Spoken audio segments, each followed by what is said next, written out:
Yine 3 milimle devam ediyorum. Bir zincirle bir ilmek oluşturdum. Tığın başına doladım. Etek ucundan örmeye başlıyorum. Sağ taraftan buradan örmeye başlıyorum düz yüzünden. Burada yapacağım işlem, burada bir zincirlik boşluk var. Şöyle daha net görünecek. Oraya benim 3 tane ikili trabzan yapmam gerekiyor. Ama ben başlangıçta buradaki ikili trabzanın tepesine bir tane ikili trabzan yapacağım. Düzgün şekilde ilerleyebilmek için bir tane ikili trabzan yaptım. Kalan 2 tane ikili trabzanı boşluğun içine yapıyorum. Başlarken yine 3 tane ikili trabzanla başlamış oluyorum. Sonra arada bir zincir çek, bir zincirlik boşluğa 3 tane ikili trabzan yap. Sadece etek kenarını öreceğiz artık. Bu aşama bizim boy uzatma aşamamız. İstediğimiz kadar üçlü gruplar örerek hırkanın boyunu uzatacağız. Öncelikle buradaki motif olan kısımda arkayı düzeltelim.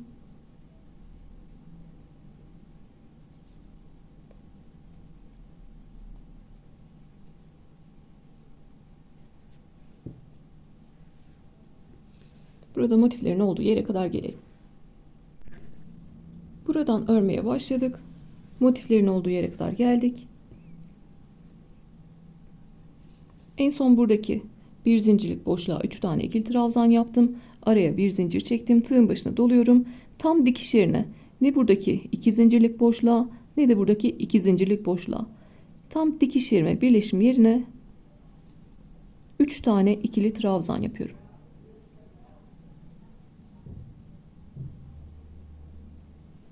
Tekrar arada bir zincir çektim ve bir zincirlik boşluğa 3 tane ikili trabzan yapıyorum. Diğer uca kadar yine bir zincirlik boşluklara 3 tane ikili trabzan yapalım. Sonra bitişi beraber yapalım. Beyaz renkte bir üst sıraya çıkalım.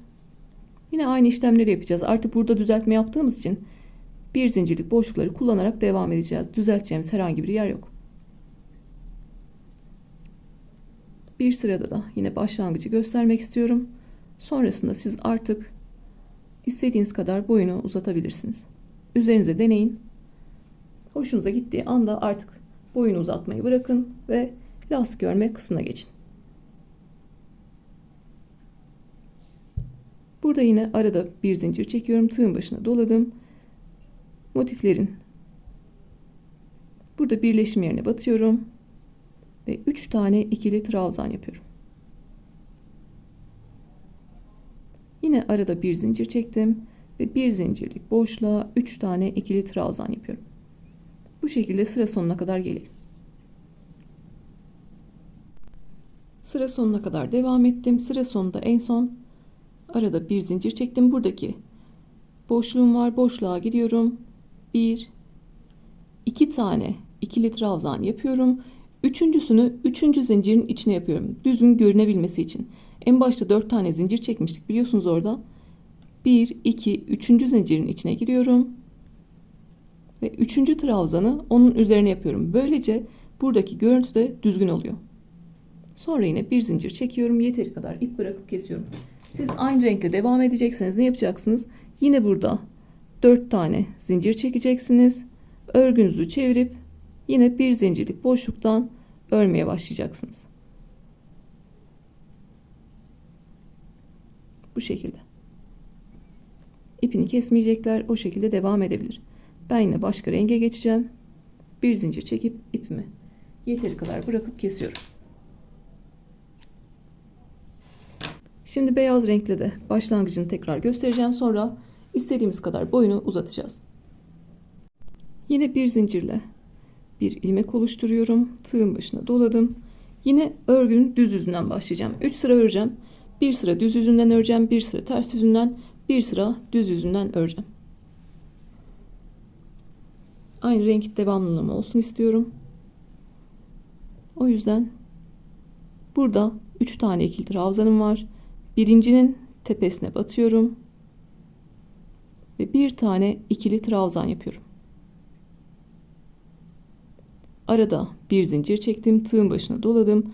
Bir zincirlik boşluğa 3 tane ikili trabzan yapıyorum. Arada bir zincir çek. Bir zincirlik boşluğa 3 tane ikili trabzan yap. Bir alt sırada artık motiflerin olduğu yeri düzelttik. Kaç sıra örersek örelim sadece bir zincirlik boşluklarımız var.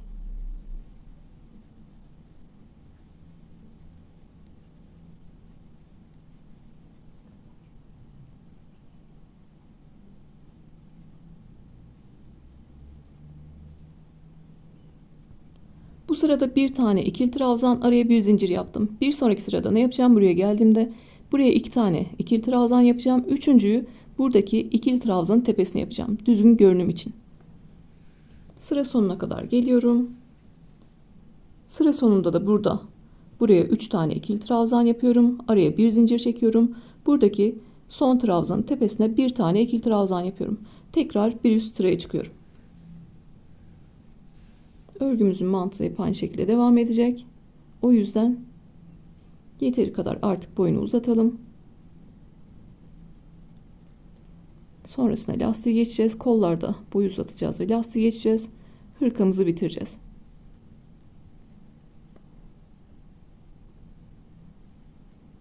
Motiflerimizi ekledikten sonra üçlü gruplarla etek kısmından örmeye başlamıştık. Ben 1, 2, 3, 4, 5, 6, 7. 7 sıra boy uzatmasını yaptım. Şu anki ölçüsüyle 56 santim. Daha lastik kısmı geçeceğiz. Onunla da belki 2-3 santim gelecek. Yaklaşık 59-60 santimlik bir boyumuz olacak. Siz buradaki etek kısmını ne zaman örmeyi bırakıyorsunuz? Üzerinize geçiriyorsunuz. Baktınız sizin istediğiniz noktada. Pantolonun arkasını kapatmasını mı istiyorsunuz? Dize kadar gelmesini mi istiyorsunuz? Ne kadar uzatmak istiyorsanız o kadar uzatıyorsunuz. Tamam dediğiniz noktada artık etekle üçlü grupları örmeyi bırakıyorsunuz. Sonra bir sıra ikili trabzan geçeceğiz ve lastiğimizi örüp beden kısmındaki lastik işlemini bitireceğiz. Sonradan lastik kısmını sökmek istemiyorsanız şu an üzerinize deneyin lütfen. Boyu tamam diyorsanız artık lastik kısmına geçebiliriz. Diğer anlattığım hırkalarda yaptığım gibi bir tane kolu tamamladım. İkincisini beraber yapacağız. Zaten burada ne yapıyorsak diğerinde de aynısını yapıyoruz. Burada da size ölçüler vereceğim. İster bu şekilde daraltmayla, istiyorsanız düz şekilde kolunuzu örebileceksiniz. Önce bedenden ikili trabzan geçelim. Düz lastik örmeye göstereceğim. Sonrasında kola geçelim. Kolda ister düz ister daraltmayla lastiklerinizi öreceksiniz. Öncelikle bedenden ikili trabzan geçeceğiz ve zemini düzelteceğiz. Üzerinde düzgün bir lastik örebilmek için öncelikle zemini düzeltmemiz gerekiyor. Diğer örgülerde de ne yapıyorum? Örgünün arkasında başlıyorum. Lastik örerken bir üst sıraya 3 zincirle çıkacağız. Bu 3 zincir noktaları örgünün görünmeyen bir yerinde olsun istiyorum. O yüzden arka tarafta başlıyorum. Ben lastik kısmını kırmızı renkle geçeceğim. Siz istediğiniz renkle devam edebilirsiniz. Yine bir zincirle bir ilmek oluşturuyorum. İkili trabzan öreceğim için tığın başına bir kere doladım ve 2 ilmeği birlikte tutuyorum. Arka taraftan başlayacağız ama başladığınız yer size kalmış. İstediğiniz yerden başlayabilirsiniz. Şu şekilde herhangi bir üçlü grubun ortasından başlıyorum. İkinci trabzanın üzerine girdim. Ve bir tane ikili trabzan yaparak başlıyorum. Aşağıdaki ikili trabzanların üzerine ikili trabzan yapacağız. Bir zincirlik boşluklara bir tane ikili trabzan yapacağız. 3 tane ikili trabzan var aşağıda. Birincisine bir tane ikili trabzan yaptım. İkincisine bir tane ikili trabzan yaptım. Üçüncüsüne bir tane ikili trabzan yaptım ve bir zincirlik boşluğa giriyorum ve bir tane ikili trabzan yapıyorum. Yani aşağıdaki ikili trabzanların üzerine bir tane ikili trabzan yapıyoruz. Bir zincirlik boşluklara bir tane ikili trabzan yapıyoruz. Bu şekilde etek ucuna kadar gelelim. Hırkanın sırt tarafından örmeye başlamıştık. İkili trabzanlar çıkardık. Aşağıdaki ikili trabzanların tepesine ikili trabzan yapıyoruz ve bir zincirlik boşluklara bir tane ikili trabzan yapıyoruz. Bu şekilde etek ucuna kadar geldik. Etek ucunda da 3 tane ikili trabzan var. Birincisinin üzerine ikili trabzan yaptım. İkincisinin üzerine ikili trabzan yaptım ve üçüncünün tepesine geliyorum. Aynı yere 1, 2 ve 3 tane ikili trabzan yapıyorum. Bunu yapmamın sebebi etek ucunda güzel bir kavis vermek. Siz de etek ucuna kadar geldiniz. Üçüncü trabzanın tepesine 3 tane ikili trabzan yaptınız. Ama sizin burada siz 3 tane ikili trabzanla değil de burada bir tane ikili trabzanla bittiyseniz o zaman siz de buradaki son trabzanın tepesine 3 tane ikili trabzan yapacaksınız. Değişen bir şey yok. Köşeye en son 3 tane ikili trabzanı yaptım. Ben trabzanlardan, buradaki trabzan noktalarından genelde 3 tane ikili trabzan çıkartıyorum. Birini tepesine yapıyorum, birini tam gövdesine yapıyorum boşluğuna, birini de dibine batıyorum. Burada tepesine battık zaten, 3 tane aynı yere yaptık. Tepesini kullanmış olduk. Tığın başına doladım. Boşluğuna bir tane ikili trabzan yapıyorum. Tığın başına doladım ve dibine bir tane ikili trabzan yapıyorum. Buradaki boşluk noktalarında bir ya da iki tane ikili trabzanla geçiyorum. Tığın başına doladım. Boşluğa bir tane ikili trabzan yaptım ve ikinci ikili trabzanı yaptım. Tığın başına doladım. Yine trabzan noktasındayım. Tepesine bir tane ikili trabzan, gövdesine, buradaki boşluğuna bir tane ikili trabzan ve dibine bir tane ikili trabzan yapıyorum. Yeni başlayanlar lütfen kendisini kontrol etsinler. Buraya 3 tane ikili trabzan yaptık. Sonrasında sırasıyla trabzan noktalarından ve boşluk noktalarından ikili trabzan çıkaracağız. Buradaki trabzandan 3 tane çıkardım, boşluktan 2 tane çıkardım ve buradaki trabzandan 3 tane çıkardım. Şimdi beyaz rengin olduğu boşluğa geliyorum. Bir tane ikili trabzan yaptım ve aynı yere ikinci ikili trabzan yaptım. Şimdi ben burada 2 tane ile geçtiğimde yan yana sıralı şekilde duruyor. Ama burada sıkışık bir görüntü var. Ben sonrasında trabzanın tepesiyle devam ettiğimde sıkışık bir trabzan görüntüsü olacak. Ben bunu istemiyorum. Zaten sayı takıntımız da yok. Önemli olan düzgün görünmesi. Buradaki boşluğu bir tane ikili trabzanla geçiyorum. Sonra buradaki trabzanın tepesine bir tane ikili trabzan, gövdesine bir tane ikili trabzan ve dibine bir tane ikili trabzan yapıyorum. Böyle daha düzgün göründü. Herhangi sıkışık bir görüntü yok. Buradaki beyaz boşluğa geldim. Bir tane ikili trabzan yapıyorum. Zaten boşluk doldu. Zorlamaya gerek yok. Sonra trabzanın tepesiyle devam ediyorum. Trabzanın tepesine battım. Kendisine battım ve dibine battım. Ne boşluk görüntüsü olsun ne de herhangi bir üst üste binme, marullanma olsun. Tığın başına doladım. Buradaki boşluğa geliyorum. Bir tane ikili trabzan yaptım. Sonra buradaki trabzanın tepesine battım. Bir tane ikili trabzan yaptım. Gövdesine battım. Bir tane ikili trabzan yaptım. Ve dibine battım. Bir tane ikili trabzan yapıyorum. Bu şekilde üçlü grupları ve boşlukları geçtik. Önemli olan düzgün şekilde görünmesi, üst üste marullanma olmaması ve arada boşluk olmaması. Üst üste binmeyi, yani sıkışık görünmeyi, sonrasında bu marullanma diyoruz buna. Böyle görünmeyi burada size gösterdim. Üst üste yan yana görünmeyecek. Çok sık şekilde görünmeyecek. Boşluk görüntüsü nasıl olur? Onu da göstereceğim. Az yaptığınızda mesela. Burada dibine batmadınız diyelim. Sonra direkt böyle örmeye başladınız. Artık üçlü gruplarımız var. Tekrar bir zincirlik boşluklarımız var. Ve bu şekilde örmeye başladınız. Ben trabzan çıkarmam gereken yere batmazsam ve trabzan çıkarmazsam sonra da böyle bir boşluk görüntüsü olacak. Ben bir üst sırada lastik ördüğümde yine burada sanki düğme iliği açmış gibi böyle bir görüntü olacak. Bunu da istemiyoruz. Boşluğu da istemediğimiz için ne yapıyoruz? Dibine bir tane daha ikili trabzan yapıyoruz. Trabzanlardan da aldığı kadar 2 tane ya da 3 tane ikili trabzan çıkartabilirsiniz. Sizin belki eliniz trabzan örerken sıkı gelmiştir. Siz de benim 3 tane çıkardığım yerden 2 tane çıkartabilirsiniz.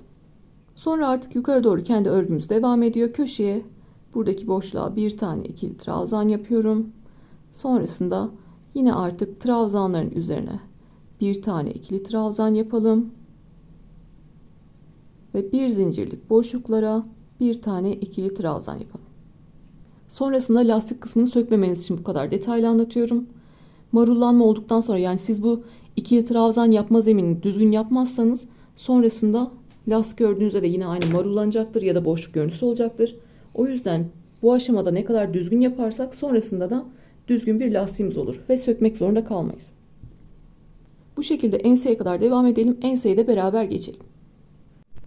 Buradan örmeye başladık. İkili trabzan çıkarmaya başladık. Yukarı doğru devam ettik ve enseye kadar geldik. Burada bir zincirlik boşluk var. Bir zincirlik boşluğa bir tane ikili trabzan yapıyorum. İkili trabzanın üzerine bir tane ikili trabzan yaptım. Burada artık ensede ortadaki ikili trabzanın üzerine batmıştık. Oraya da bir tane ikili trabzan yapıyorum. Sonrasında artık ense boşluğundan devam ediyorum.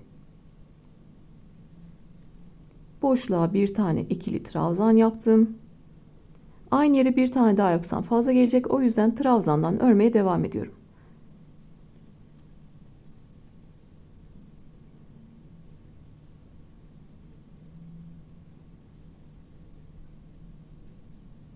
Boşluktan bir tane ikili trabzan çıkardım. Trabzanın üzerinden 3 tane ikili trabzan çıkardım. Sonra burası bizim dikiş yaptığımız yer. Dikiş yaptığımız yere de batıyorum. Ortasına bir tane ikili trabzan yapıyorum. Bir tane daha ikili trabzan yaptım. Sonrasında artık köşe ikili trabzanlar ve arada bir zincirlik boşluk var. Düzgün bir zemininiz var. Köşeye bir tane ikili trabzan yaptım. Ve ikili trabzanın üzerine ikili trabzan yapıyorum. Bir zincirlik boşluklara bir tane ikili trabzan yapıyorum. Dikiş yerine de 2 tane ikili trabzan yaptım ve o şekilde geçtim. Buradaki motifimizi yine düzgün şekilde örerek devam edelim. Ensede diğer tarafta yine aynı işlemimizi yapalım. Trabzanlarımızı beraber çıkartalım. Motiften de ikili trabzanlar çıkardım. Yine dikiş yerine kadar geldim. Burada en son köşe boşluğuna bir tane ikili trabzan yaptım. Burada 2 tane ikili trabzan çıkarmıştım dikiş yerinden. Burayı sıkı yaptıysam bir tane ile geçeceğim. Sıkı değilse yine 2 tane ile geçebilirim.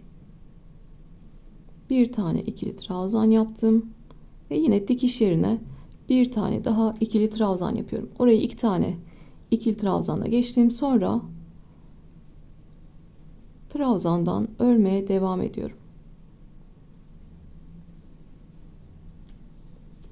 En son boşluğa da bir tane ikili trabzan yaptım. Ve bu şekilde ensede tam orta noktaya bir tane ikili trabzan yapmıştım. Oraya da bir tane ikili trabzan yapıyorum ve yukarıdan aşağıya doğru yine ikili trabzanların üzerine ikili trabzan yapıyorum. Bir zincirlik boşluklara bir tane ikili trabzan yapıyorum.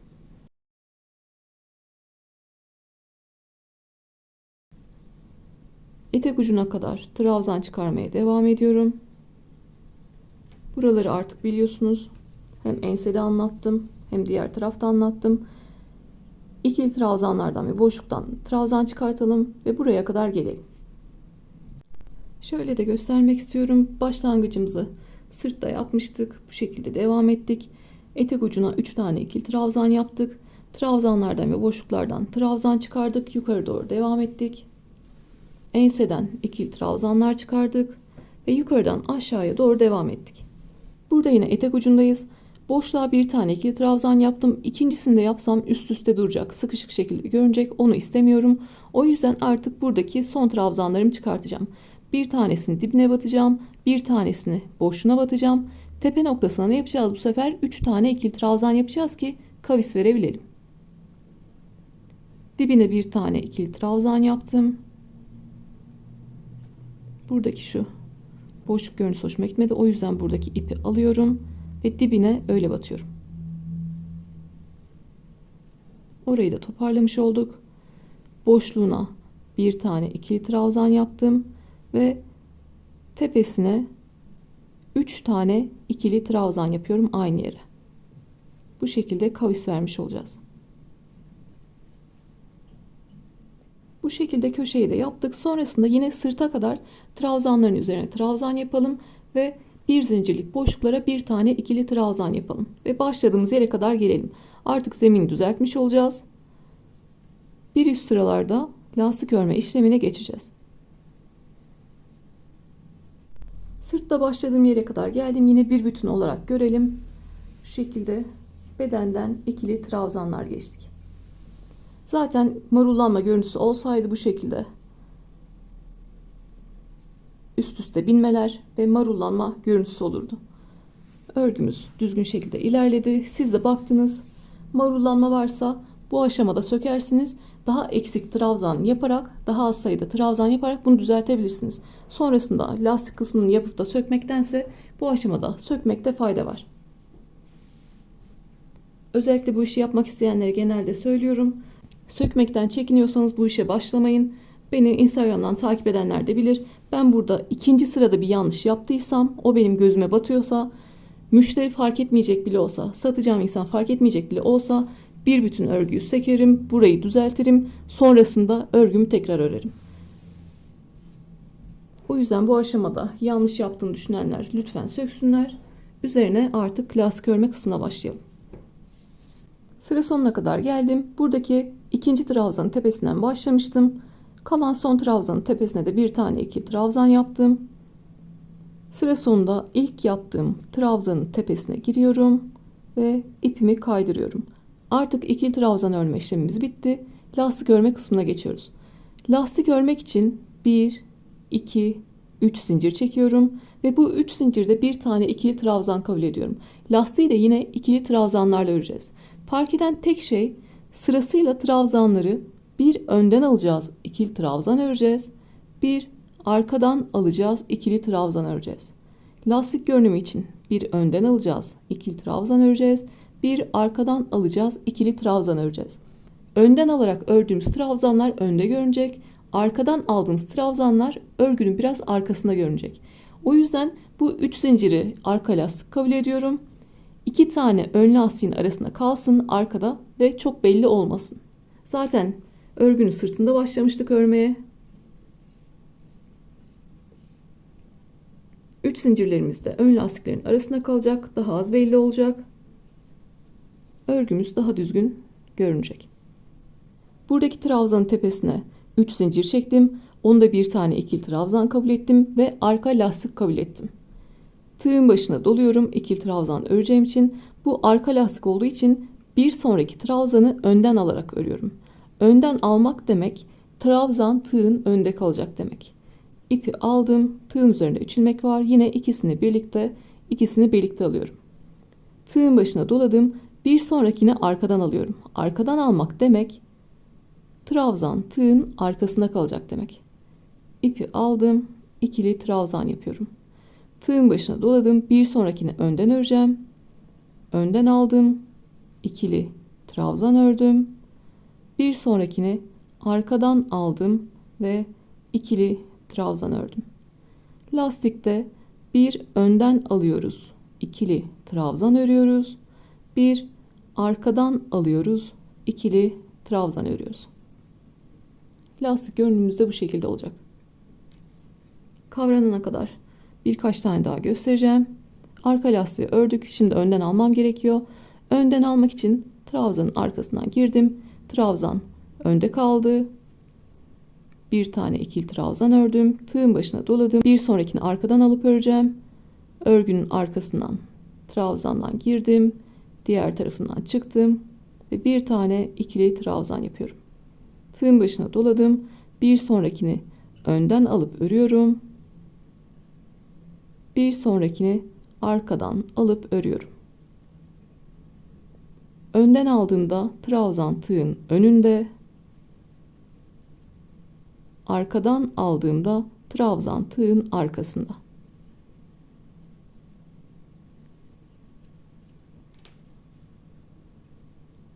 Bu şekilde gördüğünüz gibi önden aldığımız önde görünüyor. Arkada aldığımız trabzan örgünün arkasında görünüyor. Daha çukurda görünüyor. Artık işlemimiz çok kolay. Herhangi bir düzeltme yapmayacağız. Trabzan çıkarma yapmayacağız. Zaten zemini düzeltmiştik. Gördüğümüz tüm trabzanları sırasıyla önden ve arkadan alarak öreceğiz. Etek ucuymuş, enseymiş hiçbir fark eden bir şey yok. Sırasıyla başladığım yere kadar trabzanları bir önden bir arkadan alarak örüyorum. Artık istediğiniz kadar bu lastik görüntüsünü yapabilirsiniz. İstediğiniz kalınlıkta. düz şekilde örüyoruz. Trabzanları bir önden aldım, ördüm. Bir arkadan aldım, ördüm. Bir bütün bedeni bu şekilde örerek ilerliyoruz. Sonra bir üst sıraya çıkacağız. Yine aynı işlemi yapacağız. Kaç sıra istiyorsanız artık bir önden bir arkadan alarak örebilirsiniz. Yine size sıra sonunu ve bir üst sıraya çıkmayı göstereceğim. En son istediğimiz kadar lastik öreceğiz. Düzgün bir bitiş yapacağız ve artık kolu örmeye geçeceğiz ve hırkamızı bitireceğiz. Lastik örmeye başlamıştık. Bir bütün hırkada bir sıra lastiğimizi ördük. Lastik ördükçe örgünün de toparlandığını göreceksiniz. Böyle yayvan görüntüsünün gittiğini göreceksiniz. Şimdi bir sıra ördüm. Sonrasında hep örüşümüz aynı şekilde devam edecek. Ben başlangıcını tekrar göstereceğim. İstediğimiz kadar öreceğiz ve düzgün bitiş yapacağız. Örerken yine bana sorulan bir tane soru aklıma geldi. Onu da söylemek istiyorum. Instagram'dan bana ulaşıyorsunuz. Örgülerle ilgili soru soruyorsunuz. Yurt dışından yabancı bir hanımefendi bana ben böyle lastik görüntüsü istemiyorum. Düz şekilde bunu öremez miyiz demiş başka bir örgü için. Bu lastik görüntüsünü seviyorsanız bu şekilde yapabilirsiniz. Ama lastik görüntüsü istemiyorsanız bir alt sırada ikili trabzan çıkarmıştık. İkili trabzanların üzerine ikili trabzan örerek de bant kısmını örebilirsiniz. Biz lastikle örüyoruz. Siz istiyorsanız sadece ikili trabzanlar geçip örgünüzü yapabilirsiniz. Benim öyle yaptığım örgüler de var. Onu bulup ekrana koymaya çalışırım. İlla ki bu lastik görüntüsü yapmak zorunda değilsiniz. Hanımefendinin istediği gibi düz şekilde de örüp örgünüzü bitirebilirsiniz. Kolda da aynı şekilde, bedende de aynı şekilde. Şimdi biz lastik örgümüze devam edelim. Aklıma gelmişken onu da söylemek istedim. Belki aranızda da lastik örmek istemeyen arkadaşlar olabilir. Sıra sonuna kadar ikili trabzanlarla geldim. En son bir tane ikili trabzan kaldı. Ona da ön lastiğimi yaptım. Benimki ön lastik olarak denk geldi. Sizde denk gelmedi diyelim. O zaman ne yapacaksınız? Bu şekilde 5-6 tanesini sökersiniz. 6-7 tanesini sökersiniz. En son ön lastikte bırakırsınız. Ön lastiği yaptınız. Tığın başına doladınız. Sonraki 2 tanesini 2 tane trabzanı arkadan alıp örersiniz. Sonra yine bir önden bir arkadan aldığınızda sizin de en son trabzanınız ön lastik olarak kalmış olur. Denk gelmeyenler o şekilde yapabilirler. Benimki denk gelmişti yine. Sıra sonuna kadar örüyorum. Arka lastikle başlamıştık. Sıra sonunda ön lastikle bitmemiz gerekiyor. En son ön lastiği yaptım. Sıra sonunda en başta 3 zincir çekmiştik. 3. zincirin içine giriyorum. İpi aldım ve kaydırdım. Birinci lastik sırasını bitirmiş olduk. İkinciye geçmek için tekrar 1, 2, 3 zincir çekiyorum. Bunu yine bir tane ikili trabzan ve arka lastik olarak kabul ediyorum. Artık yapacağımız işlem çok kolay. Önde gördüğüm trabzanı önden alıp örüyorum. Arkada gördüğüm trabzanı arkada alıp örüyorum. Önden olanı önden aldım, ördüm. Arkada olanı arkadan aldım, ördüm. Bu şekilde kaç sıra istiyorsanız o kadar yapabilirsiniz. Bir bütün örgüde önden arkadan alarak yine sıra sonuna kadar geliyoruz. 3. zincirin içine kaydırıyoruz. Tekrar 3 zincir çekip önde olanı önden, arkada olanı arkadan alıyoruz. Birinci sırayı yaptık. İkinci sıraya başladık. İkinci sırayı da tamamlıyoruz. Dediğim şekilde sıra sonunu yapıyoruz. Tekrar 3 zincirle başlıyoruz. 3. sıraya geçiyoruz. Kaç sıra istiyorsanız, lastik görüntüsünü ne kadar kalın istiyorsanız o kadar örüyorsunuz. En son sıra sonunda artık ipimizi keseceğiz ve düzgün bir bitiş yapacağız. Yine bir tane trabzan tepesi oluşturacağız. İkili trabzan ördükten sonra 1, 2, 3 sıra üzerine lastik ördüm. Bu benim için yeterli geldi, bu kalınlık. Siz istiyorsanız daha fazla devam edebilirsiniz. 3 sıra bir önden bir arkadan alarak ördüm. Sıra sonunda en son ön lastik yaptım. Yeteri kadar ip bırakıp kesiyorum ve düzgün bitişle beden lastiğimi bitiriyorum. En başta 3 zincir çekmiştik. Ona dokunmuyorum. Burada ilk yaptığımız ön lastiğin tepesine arkadan giriyorum. V harfi gibi görünüyor. Tepesine girdim. İpi aldım ve örgünün arkasına çekiyorum.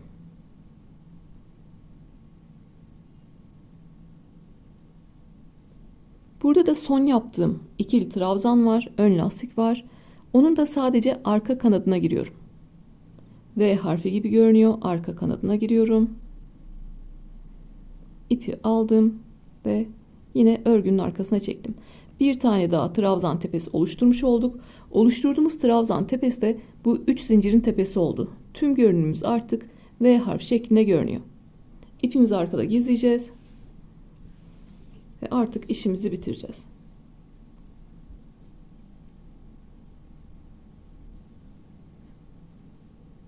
Burada yine bir zincirle buraya sabitliyorum. Sonra ipimi örgünün arkasına gizliyorum.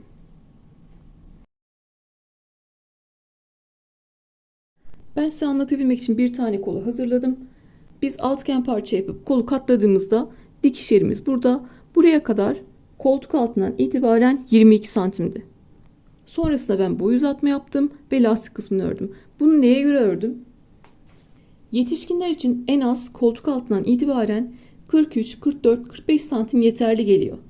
Yine üzerimize denemeden zaten bırakmıyoruz. Buraya kadar zaten 22 santimdi. Ben 34 santim olana kadar zaten üçlü gruplarımı da bozmadan aynı sıra sayısında ördüm. 9 sıra ördüm ve 34 santime ulaşmış oldum. Sonrasında 10-11 santimde lastik kısmı ördüm. 44-45 santimlik bir koltuk altından bileğe kadar uzunluğa ulaşmış oldum. Yetişkinler için uzunluğa ulaşmış oldum. Ben 44-45 santime ulaştım diye burada ipimi kesmedim. Yine üzerime denedim. Tamam dediğim noktada, bileğimde güzel duran noktada artık kolumu da örmeyi bıraktım. Lastiği örmeyi bıraktım. Siz de çocuklar için de aynı şeyi yapıyorsunuz. Kıyafetini bu şekilde yerleştirdiniz. Üzerine hırkayı yerleştirdiniz. Koltuk altlarını denk getirdiniz. Çocuğunuzun hırkasının boyu ne kadarsa siz de artırmayı ona göre yapıyorsunuz ve lastik kısmı ona göre örüyorsunuz. Ben 10 santimlik bir lastik kısmı ördüm. Siz istiyorsanız daha dar yapabilirsiniz. 5 santimlik bir lastik kısmı da örebilirsiniz. Burası da yine sizin zevkinize kalmış. Ben daraltma yaparak örmek istemiyorum diyebilirsiniz. O zaman da ne yapacaksınız? Bu şekilde düz örgü yapacaksınız. Onu da yine kolu örerken, lastiği örerken anlatacağım. Ya da ben hiç lastik istemiyorum diyorsanız yine bir sıra ikili trabzan geçeceğiz.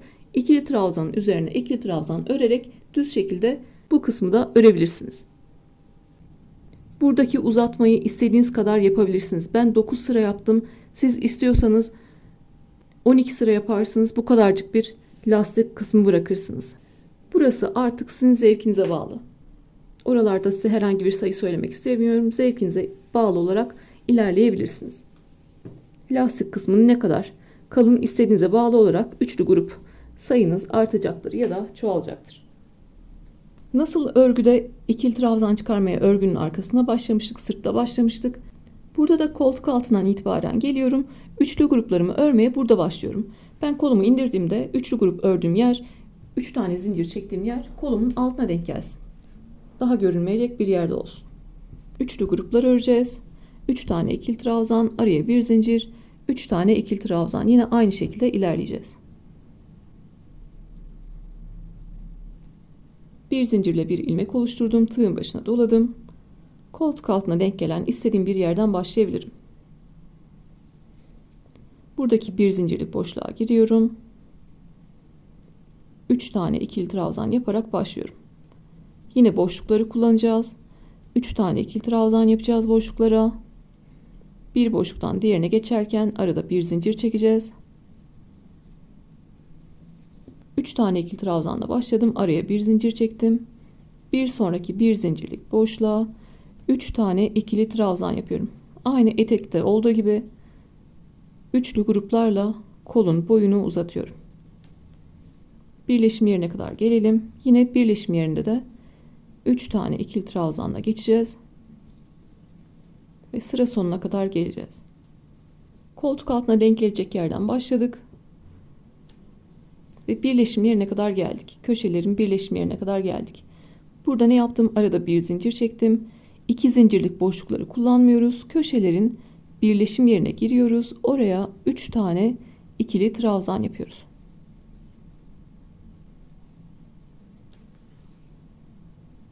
Tekrar arada bir zincir çektim ve bir zincirlik boşluğa 3 tane ikili trabzan yaptım. Bu şekilde devam edelim ve sıra sonuna kadar gelelim. Buradan örmeye başlamıştık. Dolandık, sıra sonuna kadar geldik. En son arada bir zincir çektim. Boşlukları öreceğim için önce birinci trabzanın tepesine kaydırıyorum. Sonra ikinci trabzanın tepesine kaydırdım. Üçüncü trabzanın tepesine kaydırdım ve bir zincirlik boşluğa kaydırdım. Tekrar 1, 2, 3 zincir çekiyorum. Bunda bir tane ikili trabzan kabul ettim. Aynı yere 2 tane daha ikili trabzan yaparak boşluğa 3 tane ikili trabzan yapmış oluyorum. Arada bir zincir çektim. Bir sonraki boşluğa 3 tane ikili trabzan yapıyorum. Artık kaç sıra örerseniz örün, bu şekilde devam edecek. Bir zincirlik boşluklara 3 tane ikili trabzan yapacağız ve arada bir zincir çekeceğiz. Yine sıra sonuna kadar geliyorsunuz. 3. zincirin tepesine kaydırıyorsunuz. Sonra buradaki trabzanın tepesine kaydırdınız. Son trabzanın tepesine kaydırdınız ve boşluğa geldiniz. 3 zincir çekiyorsunuz. Buradan örmeye devam ediyorsunuz. Burada gördüğünüz gibi 1, 2, 3, 4, 5, 6, 7, 8, 9. 9 sıra aynı şekilde ördüm. Sonrasında artık ikili trabzan geçmeye başladım. Diğer tarafta da 9 sıra öreceğim. Arada iplerimi değiştireceğim. Ve beraber lastik kısmına geçeceğiz. Siz de istediğiniz kadar örüyorsunuz. Dediğim gibi orada herhangi bir ölçü veremem.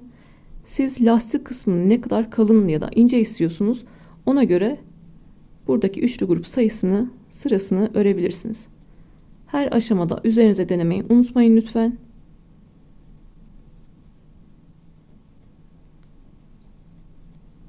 Bu şekilde 9 sırayı da örüp geliyorum. Buradan buraya ölçümüz zaten 22 santimdi. Burası bizim altıgen parçayı ördüğümüz yer. Sonrasında ben üzerine 9 sıra daha ördüm ve 34 santime gelmiş oldum. Diğer tarafta ne yapıyorsam bu tarafta da aynısını yapmak zorundayım. Ben burada altıgen parçayı örerken ne demiştim? Sıra sayısı önemli değil, önemli olan ölçü. Siz benimle aynı ölçülerde yapmak istiyorsanız 34 santime gelene kadar örüyorsunuz. Elinizdeki ip ince ise belki siz 11 sıra örersiniz, kalınsa belki 8 sıra örersiniz. Yani sıra sayısı değişir ama ölçü değişmez. Artık burada sıra sonumuzu yapalım ve lastik kısmına geçelim. 3 sırada bir iplerimi değiştirdim, o yüzden bu şekilde iplerimi sonra gizleyeceğim. Kestiğim ipleri. Burada artık sıra sonumuzu yapalım. Siz de istediğiniz kadar üçlü grupları ördünüz ve sıra sonuna kadar geldiniz. Arada bir zincir çekiyorum. Buradaki 3. zincirin içine kaydırıyorum. Bir zincir çekip yeteri kadar ip bırakıp kesiyorum.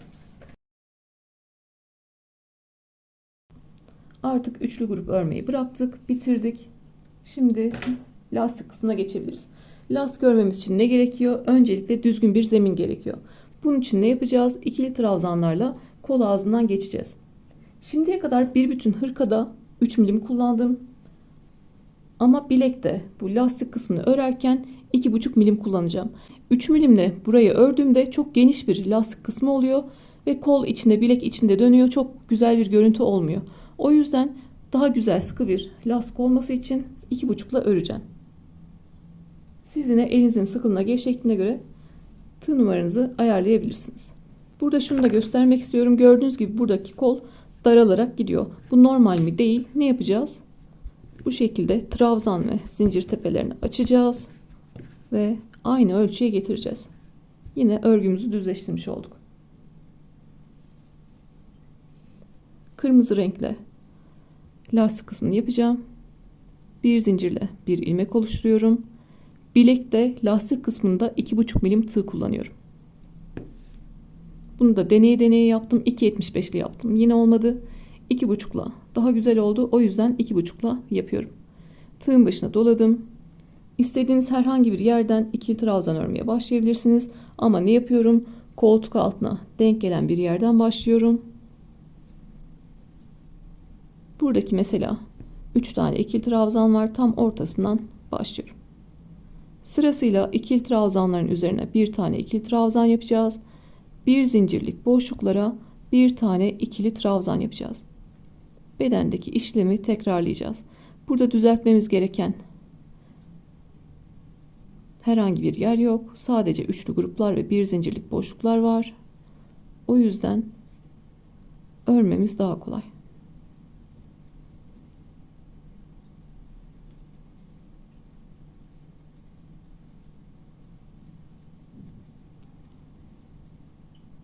Bir zincirlik boşluğa bir tane ikili trabzan yaptım. Burada yine 3 tane ikili trabzanım var. Burayı zincirle yapmıştık. 3. zincirin içine giriyorum. Bir tane ikili trabzan yaptım. İkinci ikili trabzana bir tane ikili trabzan yaptım. Üçüncüye bir tane ikili trabzan yaptım ve yine bir zincirlik boşluğa bir tane ikili trabzan yapıyorum. Kestiğim ipi de örerken gizliyorum. Bu şekilde bir bütün kol ağzını ikili trabzanlarla dolanalım. Bir sonraki sırada daraltma yapacağız.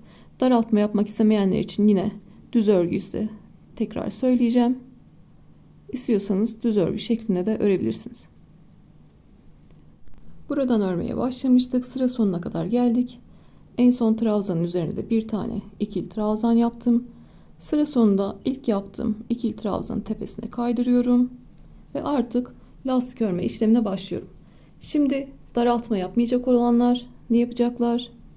Bedende yaptığımız gibi 1, 2, 3 zincir çekiyorsunuz. Sırasıyla bir önden alıyorsunuz, bir arkadan alıyorsunuz.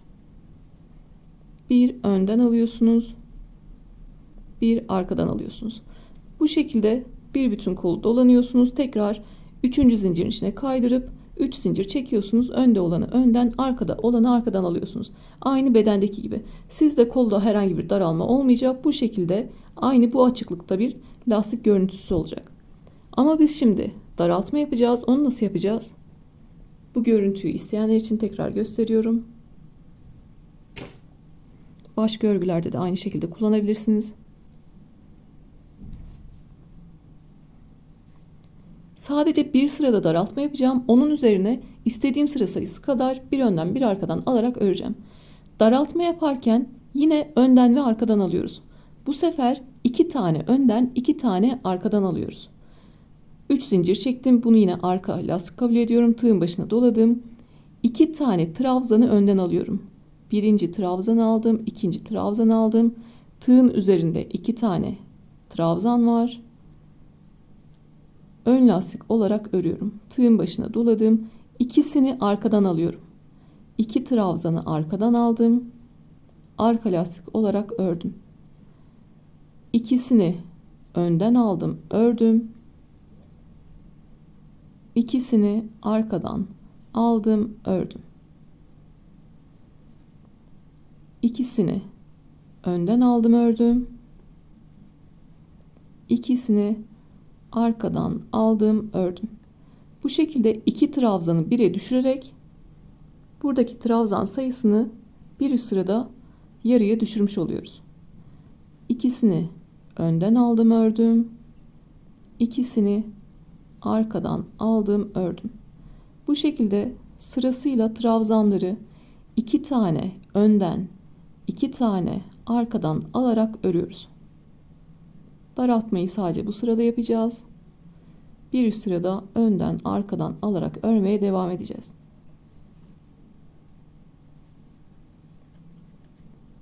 Daraltma görüntümüz de bu şekilde.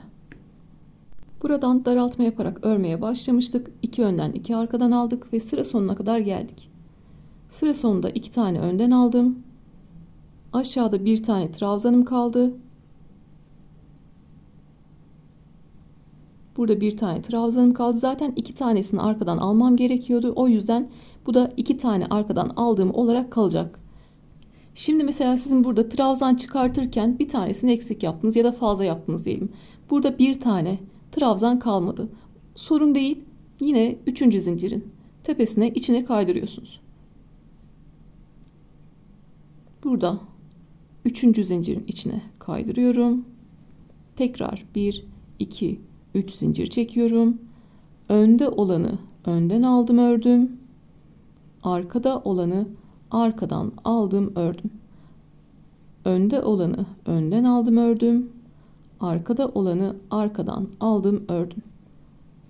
Artık herhangi bir daraltma yapmıyoruz. Sadece önde gördüğümü önden alıp örüyorum. Arkada gördüğümü arkadan alıp örüyorum. Bir önden bir arkadan almaya devam ediyoruz. Daraltma yaptıktan sonra kol ağzımız da bu şekilde görünüyor.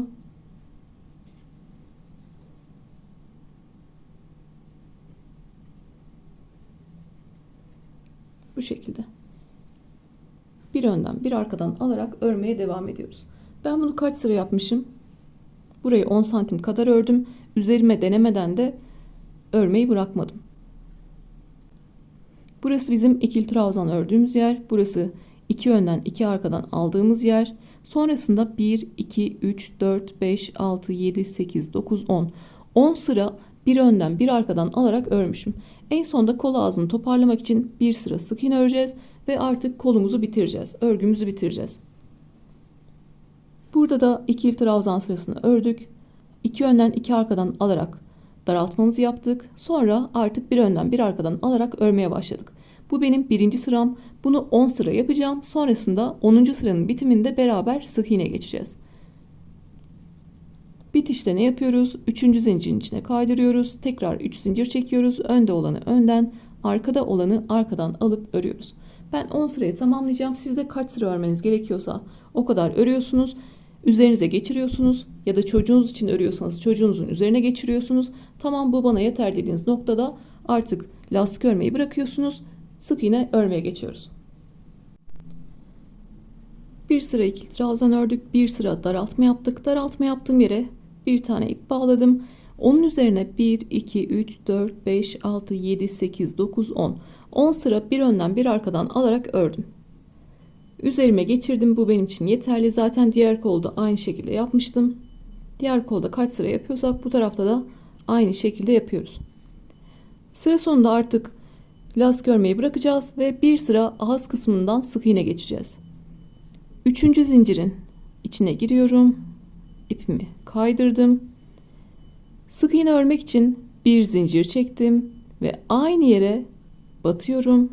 3. zincirin içine bir tane sık iğne yapıyorum. Yeni başlayanlar için tekrar gösteriyorum. En son 3. zincirin içine kaydırdık.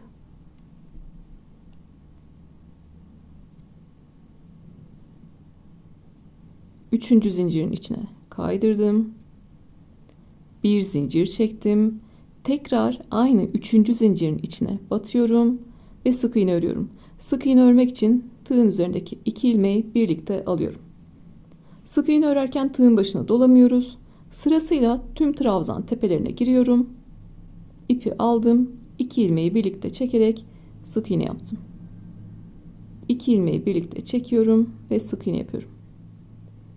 Ağız kısmındaki tüm trabzanların tepesine giriyorum. Sırasıyla sık iğne örüyorum. 2 ilmeği birlikte aldım, sık iğne ördüm. 2 ilmeği birlikte aldım, sık iğne ördüm. 2 ilmeği birlikte aldım, sık iğne ördüm.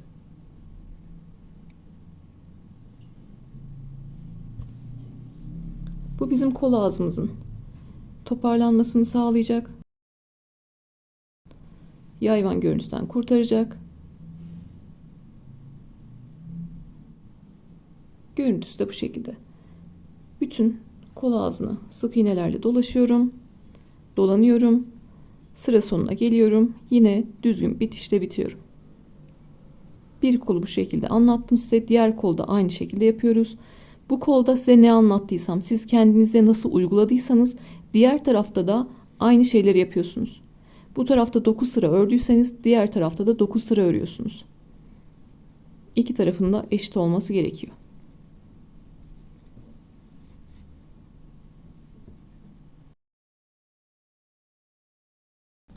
Hızlıca bütün kol ağzından sık iğne geçtim. En son trabzanın tepesine de bir tane sık iğne yaptım. Yeteri kadar ip bırakıp kesiyorum. Düzgün bitişe biteceğiz. Motiflerde yaptığımız gibi. Burada başlarken bir zincir çekip dibine sık iğne yapmıştık. Aynı yere sık iğne yapmıştık. Zincire dokunmuyorum. İlk yaptığım sık iğnenin tepesine arkadan giriyorum. İlk yaptığım sık iğnenin tepesine arkadan girdim. İpi aldım. Örgünün arkasına çekiyorum. Burada da son yaptığım sık iğne var. V harfi şeklinde görünüyor. Arka kanadına girdim. İpi aldım ve örgünün arkasına çektim. Bir tane daha sık iğne tepesi oluşturmuş olduk ve tüm görünümü eşitledik. İpi artık arkada gizleyebilirim.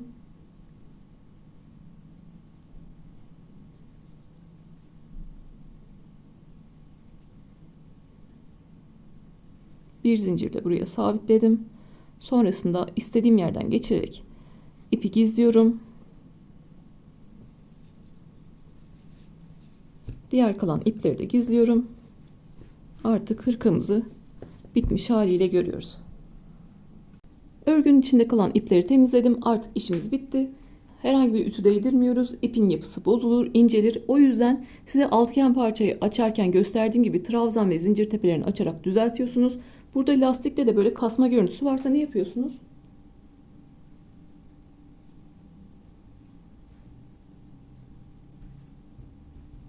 Bu şekilde bir iki hareketle örgünüzü düzeltiyorsunuz. Şimdi hırkanın ölçülerini öğrenelim. Zaten beden genişliğimiz 65 santimdi. Yine de ölçelim. Beden genişliği 65 santim. Yukarıdan itibaren boyu 59 santim. Büyük beden bir hırka çalıştık. Beden genişliği 65 santim. Boyu 59 santim. Koltuk altından bileğe kadar 45 santim.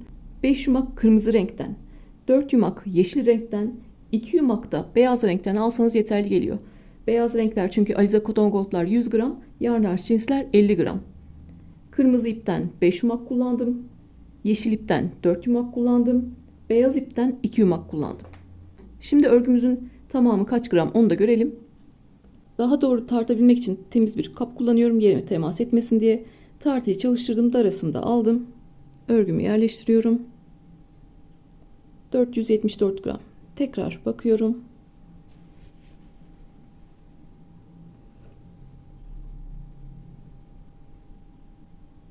Yine 474 gram.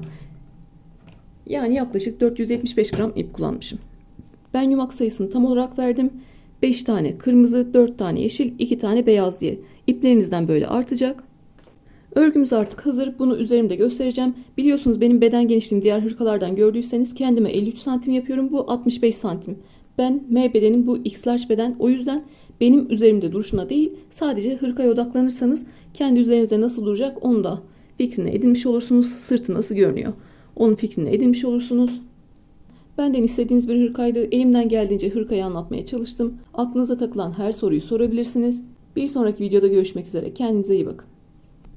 Herhangi bir düzleştirme yapmadık biliyorsunuz. Elimizle düzleştirdiğimizde bile ne kadar güzel görünüyor. Lütfen ütü değdirmeyin. Large ve X large beden çok rahat giyecektir. M beden olanlar bedenini biraz daha küçük yaparlar. Yine salaş olarak giyebilirler.